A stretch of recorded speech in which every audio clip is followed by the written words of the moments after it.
कोई भी व्यक्ति पाप कर्म करता है तो उसके पाप का छठा अंश राजा को भोगना पड़ता है, इसमें कोई संदेह नहीं होता।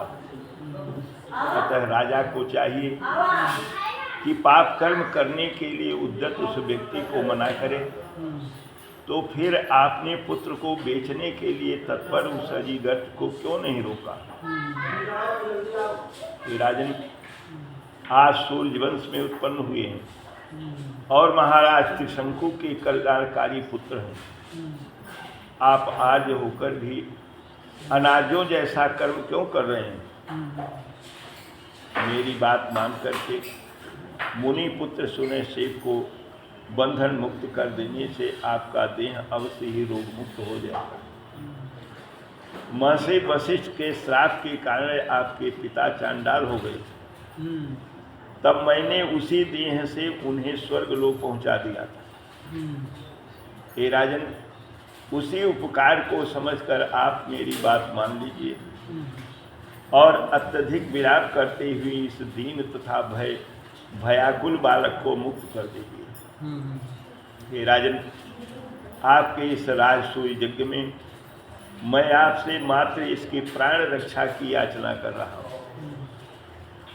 क्या आप प्रार्थना भंग से होने वाले दोष के विषय में नहीं जानते? हे राजन, इस राजसूय यज्ञ में प्रार्थी को उसकी कामना के अनुकूल वस्तु दे देनी चाहिए, दी जाती है।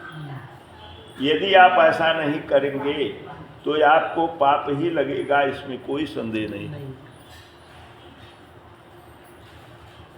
विश्वामित्र की बात को सुनकर राजाओं में श्रेष्ठ महाराज हरिश्चंद्र मुनिवर विश्वामित्र से कहा कि गांधी पुत्र मुने, मैं जलोदर रोग से पीड़ित हूँ, इसलिए इस बालक को नहीं छोड़ सकता।